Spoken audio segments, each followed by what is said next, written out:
Hi, boys and girls. Mrs. Warnick here. Today, for social studies, we're going to be going over how Michigan became a state, how they attained statehood.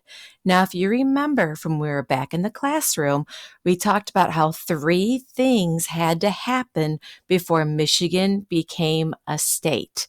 Before I tell you, or you remember what those three things were, we're going to watch a video and then we're going to listen to a short article. So here's our video that we'll be paying attention to. The 13 colonies won their independence in the Revolutionary War. They also won a lot of other things to go along with it, including a bunch of land that Great Britain had acquired in America over the years. Congress had to figure out how to handle all that land, along with all the settlers who were moving west. So in 1787, the Northwest Ordinance was passed. It established the first organized territory of the United States. According to the ordinance, the territory would be divided into districts, which would be governed by local leaders. When enough people moved into the area, they could draft a constitution and petition for statehood. The Northwest Territory could be divided into 3 to 5 states, which would have equal rights as the first states in the Union. It took a long time, but eventually enough people settled there. First, Ohio was formed, then Indiana, Illinois, Michigan, and Wisconsin. A tiny portion of the Northwest became part of Minnesota. The first territory of the United States became 5 great states.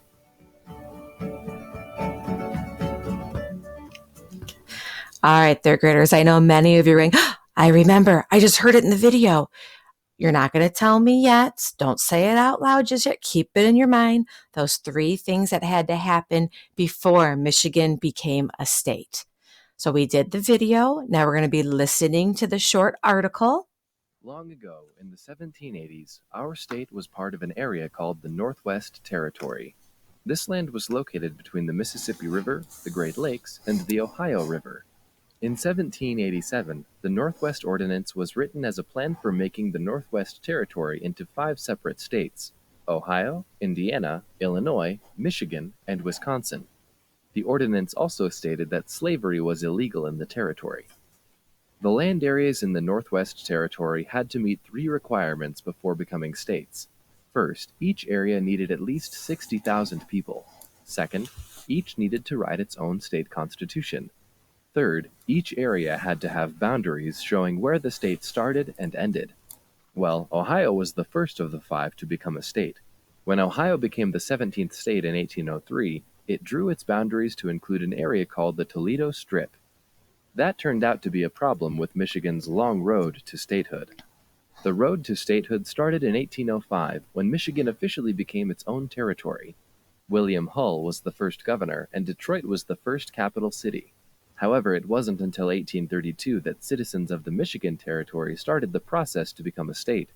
With well over the needed 60,000 people, Michiganians wrote their first constitution in 1835. Then, with a new governor, Stevens T. Mason, Michigan was ready to become a state. However, there was a small problem. We were denied statehood because of an argument over the Toledo Strip.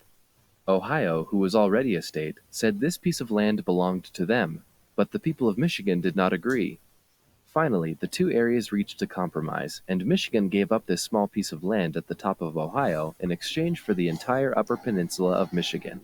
At the time, the people of Michigan were not thrilled about the deal. Not many people had been to the Upper Peninsula because travel was hard. Now, however, we know that getting the Upper Peninsula, an area rich with natural resources, was a benefit.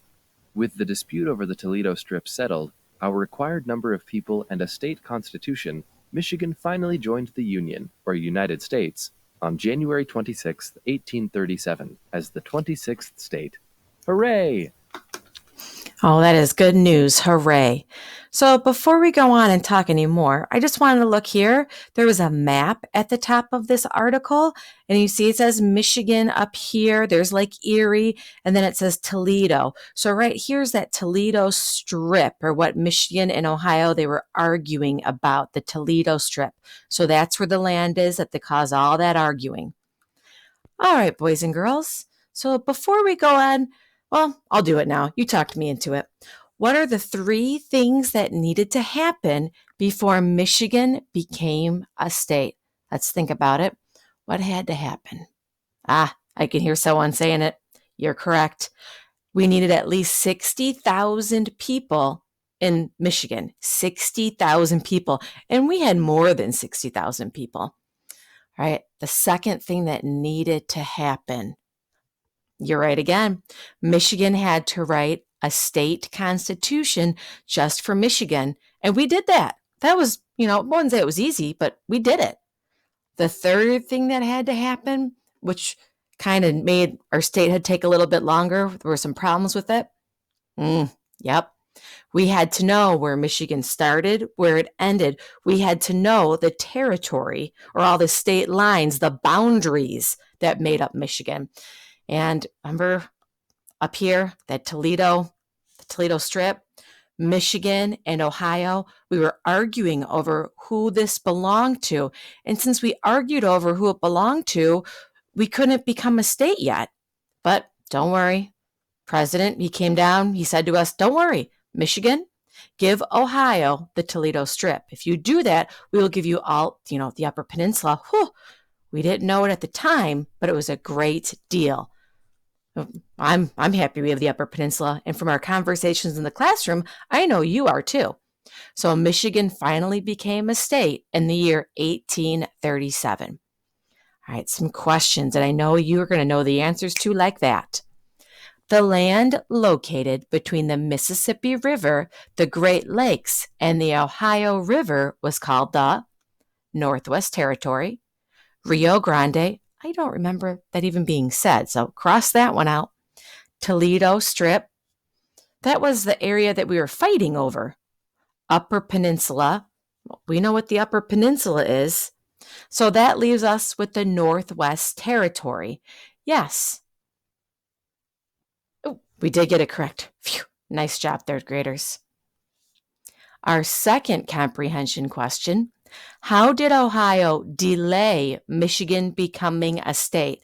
So in 1835, we had our Constitution written, and we had more than 60,000 people in our state. But it took another 2 years before we became a state. What was the holdup? Ohio burned Michigan's Constitution, which caused fear and delay. I don't remember hearing anything about Michigan burning our Constitution. Ohio influenced people to move there so they would have enough people to become a state. Well, even if they did that, this is about Michigan becoming a state. Ohio drew boundaries, including part of land Michigan felt belonged to them. I remember that. Remember, we argued over the Toledo Strip. Ohio convinced the politicians. Oh, I didn't even mean to click it. Yes, we were correct. We were arguing. So Ohio said the Toledo Strip was theirs. We said it was ours. So we argued, and we didn't get to become a state because we didn't have our boundaries set. Number 3. Some felt achieving statehood was bittersweet because, so some people, we were happy we became a state in 1837, but some people also felt kind of sad about it. Why did they feel kind of sad still? They had to continue to use slaves. They lost the Toledo Strip to Ohio. They had to accept the new governor, or they were sad to no longer be a territory. Oh, even though you're not with me in the classroom, I can hear you shouting the answer. You're correct. They lost the Toledo Strip to Ohio. So yes, in 1837, we were so excited to become a state, but a lot of people felt sad because they thought it should be Toledo, Michigan, not Toledo, Ohio. So boys and girls, just to review, if someone asked you, oh, tell us, how did Michigan become a state? I know you'd be able to do that. You'd say, Michigan became a state in the year 1837 because We had at least 60,000 people. We also had written our own state constitution, and Michigan also had its own boundaries, or we knew where Michigan stopped and became another state. So you can tell us the 3 things that Michigan needed to become a state. Nice job, third graders.